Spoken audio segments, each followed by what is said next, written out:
Isaiah chapter 5. I will sing for the one I love, a song about his vineyard.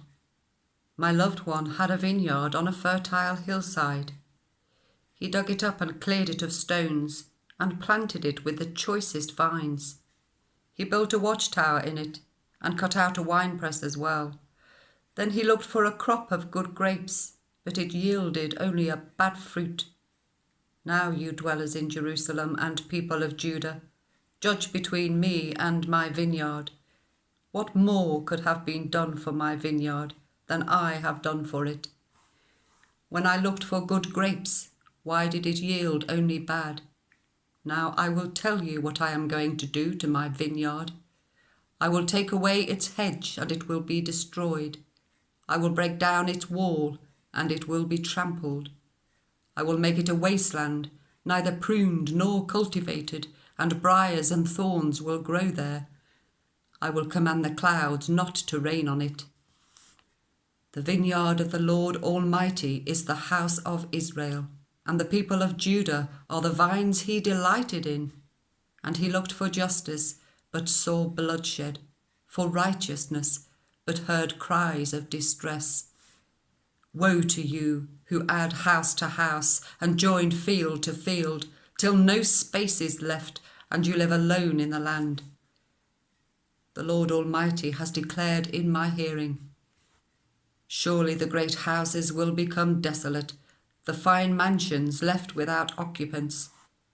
A 10-acre vineyard will produce only a bath of wine, a homer of seed, only an ephah of grain. Woe to those who rise early in the morning to run after their drinks, who stay up late at night till they are inflamed with wine.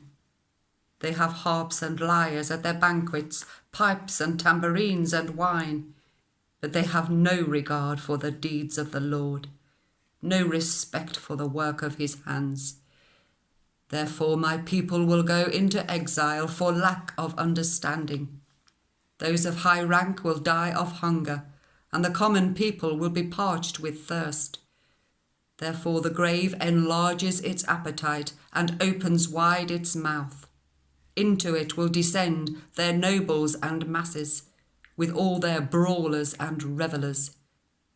So people will be brought low, and everyone humbled, the eyes of the arrogant humbled. But the Lord Almighty will be exalted by his justice, and the holy God will be proved holy by his righteous acts. Then sheep will graze as in their own pasture, lambs will feed among the ruins of the rich. Woe to those who draw sin along with cords of deceit, and wickedness as with cart ropes. To those who say, let God hurry, let him hasten his work so that we may see it. The plan of the Holy One of Israel, let it approach, let it come into view so that we may know it. Woe to those who call evil good and good evil, who put darkness for light and light for darkness, who put bitter for sweet and sweet for bitter. Woe to those who are wise in their own eyes and clever in their own sight. Woe to those who are heroes at drinking wine and champions at mixing drinks, who acquit the guilty for a bribe, but deny justice to the innocent. Therefore, as tongues of fire lick up straw, and as dry grass sinks down in the flames, so their roots will decay, and their flowers blow away like dust. For they have rejected the law of the Lord Almighty, and spurned the word of the Holy One of Israel. Therefore the Lord's anger burns against his people. His hand is raised, and he strikes them down. The mountains shake, and the dead bodies are like refuse in the street. Yet for all this, his anger is not turned away. His hand is still upraised. He lifts up a banner for the distant nations. He whistles for those at the ends of the earth. Here they come, swiftly and speedily. Not one of them grows tired or stumbles. Not one slumbers or sleeps. Not a belt is loosened at the waist, not a sandal thong is broken. Their arrows are sharp, or their bows are strung. Their horses' hooves seem like flint, their chariot wheels like a whirlwind.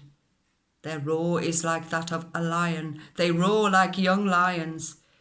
They growl as they seize their prey and carry it off with no one to rescue. In that day they will roar over it like the roaring of the sea. And if one looks at the land, there is only darkness and distress. Even the sun will be darkened by clouds.